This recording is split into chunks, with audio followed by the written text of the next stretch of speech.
જમવામાં મુઠિયા ઢોકળા બનાવશું દેશી રીતે.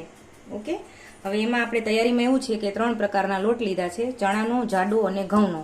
જો તમને સ્વાદમાં અનુકૂળ આવતું હોય તો તમે બાજરાનો લોટ પણ આમાં એડ કરી શકો, પણ એ ઝાઝો નથી કરવાનો, એક ભાગનો જ કરવાનો. 3 ભાગના આ વસ્તુ લ્યો ત્યારે 1 ભાગનો બાજરાનો લોટ લેવાનો, બરાબર. આજે મેં 3 ભાગનો લોટ લીધો છે. પછી આપણે તૈયારીમાં આપણે કર્યું છે કે દૂધીનું ખમણ, બટેટાનું ખમણ, આદુ મરચાંની પેસ્ટ લસણની અને ડુંગળી હંમેશા કટિંગમાં જ લેવાની, કે ધારો કે આપણે મુઠિયા ચડી જાય ને ત્યારે ખાવામાં એકદમ ક્રન્ચી લાગે, વચ્ચે આવે ને એટલે ડુંગળી આ રીતના જ કટિંગ કરવાનું છે. હવે આપણે એમાં તેલ છે, બધા મસાલા છે, એ બધી તૈયારી થઈ ગઈ છે. હવે આપણે છે ને સ્ટાર્ટ કરશું. હવે લોટ છે એમાં ખાડો કરી નાખવાનો. પછી પાણી પહેલાં દૂધીનું કાઢી લીધું છે, કારણ કે જરૂર પડે ત્યારે આપણે એડ કરશું. બાકી પાણી કાઢી લેવાનું, કારણ કે ઢીલો ન થઈ જાય લોટ, એટલા માટે. બરાબર. હવે દૂધી નાખશું. પછી થોડુંક બટેટાનું ખમણ, બરાબર, હાથ લઉં વાંધો નહીં. અને પછી આદુ મરચાંની પેસ્ટ અને ડુંગળી, ઓકે, બધું એડ કરી દેવાનું. ધાણા ભાજી ને 2-3 પાણી ધોઈ નાખવાની અને પછી ધાણા ભાજી એડ કરી દેવાની. ધાણા ભાજી વધારે હોય તો વધારે જ નાખવાની, પણ અત્યારે મારી પાસે વધારે નથી, થોડીક છે એટલે મેં થોડીક નાખી છે. બાકી તમે વધારે નાખી શકો. ઓકે. બીજું પહેલા તો આપણે શરૂઆત કરશું મીઠાથી, બરાબર. હવે નમક સ્વાદ અનુસાર નાખવાનું છે, જેવું ઘરમાં ખારાશ પ્રમાણે ખાતા હોય એ રીતના. અમારે થોડું ચડિયાતું થાય એટલે ચડિયાતું નાખું છું. પછી હળદર,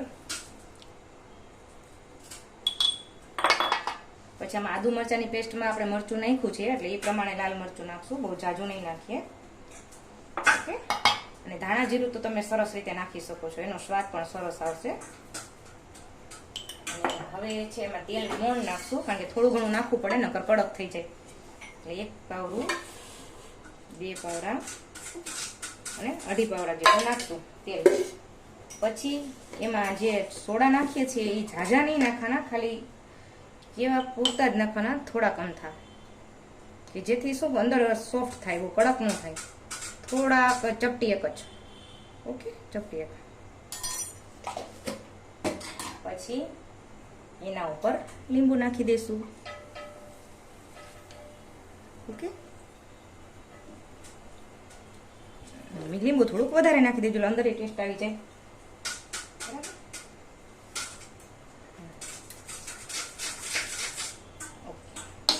હવે થોડાક ખાંડના દાણા નાખશું, કારણ કે ગુજરાતી છે એટલે ખાંડ વગર તો ચાલે જ નહીં આપણે.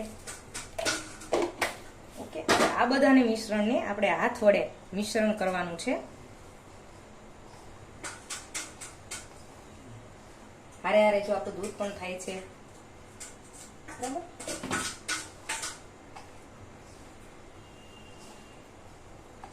એક સરખો લોટ બધાને મિક્સ કરી દેવાનો છે.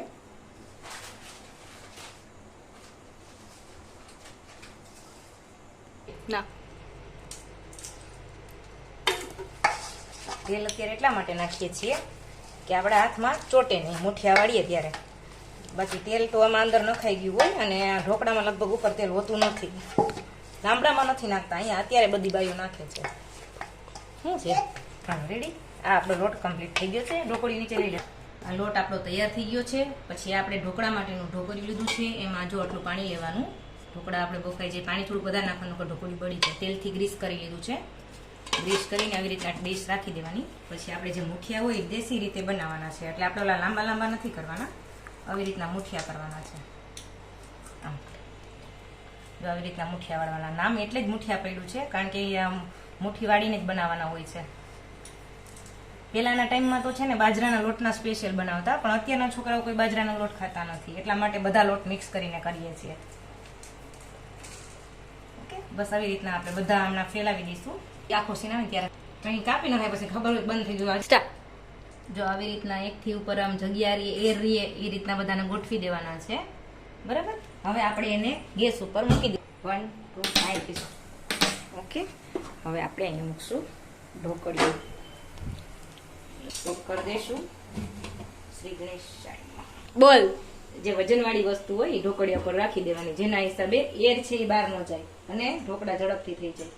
શ્રી ગણેશાય નમઃ. જ્યાં સુધી આપણા ઢોકળા ચડે છે ત્યાં સુધી આપણે છે ને એની વઘારની તૈયારી કરી લઈ. સફેદ તલ, લીમડો, ડ્રાય જીરું અને લસણ. અમુક લોકો લસણ નથી નાખતા, પણ અમે અહીંયા ગુજરાતી ટચ છે એટલે લસણ ને ખાંડ વગર આપણે ચાલે જ નહીં, એટલે એવી નાખવું જ પડે. 3. હવે આપણે ચેક કરી લઈએ કે આપણા ઢોકળા ચડી ગયા છે કે નહીં. થોડીક વાર છે ને આપણે એને ખુલ્લું રાખશું કે જેના હિસાબે છે ને આ ઠંડા થાય ને અત્યારે ચીકણા હોય, પણ જ્યારે આમ ચેક કરી લેવાનું આમ લોટ ચડી ગયો છે બરાબર. થોડાક ઠંડા થઈ ગયા છે એટલે હવે આરામથી નીકળી જશે, જો ચોટશે નહીં. હા, એટલે આવી રીતના આરામથી નીકળી જશે. જો કાચા હશે ને તો એકાબીજાને ચોટશે, પણ આ ચડી ગયા હોય ને એની નિશાની છે કે એ આરામથી નીકળી જાય. જો સરસ પોચા. પછી બધાને ઢોકળાને આવી રીતના સેમ પીસીસમાં કાપી લેવાના, પટકા કરી નાખવાના.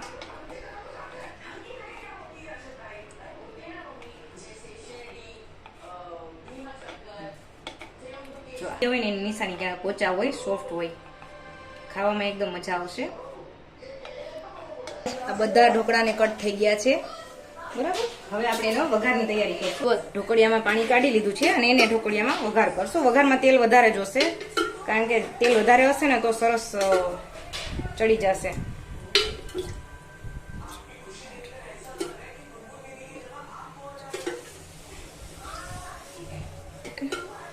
વધારે નાખો.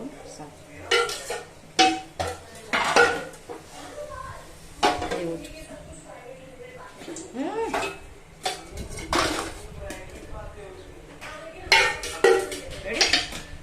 તો તેલ વ્યવસ્થિત નાખવાનું. હવે આપણે એને તેલ આવી જાય એની રાહ જોવાની. એમાં લસણ, લીમડો, રાઈ જીરું અને તલ આ વસ્તુ વઘારમાં લેવાની. હોય તો લાલ મરચું બી નાખવાનું. લસણ એડ કર્યું. ઓકે, હવે પેલા છે ને આપણે હંમેશા લસણ નાખવાનું.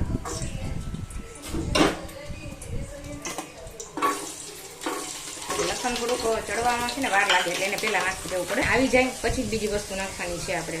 લસણ થોડુંક લાલ થવા માંડે પછી આ બધું એકારે આવે નાખીએ તો બરાબર.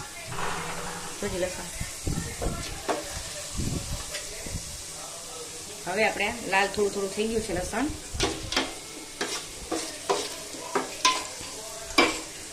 હવે આપણે બધું એકારે નાખી દેવાનું બરાબર.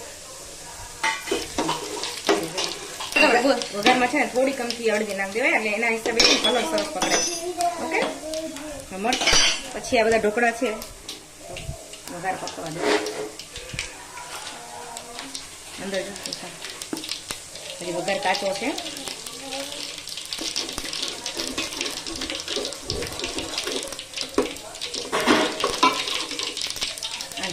બધા ઢોકળા છે એમાં નાખી દેવાના.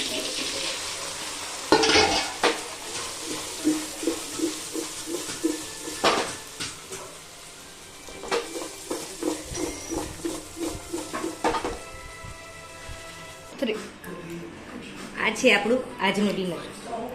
અમે તો ઢોકળા છે ને ચારે જ ખાઈએ છીએ, પણ અત્યારે હાલમાં દહીં અને છોકરાઓ દહીં માટે અને લીલી ચટણી હારે ખાય છે. બહુ ફૂલ ટેસ્ટી અને પોચા એકદમ સોફ્ટ.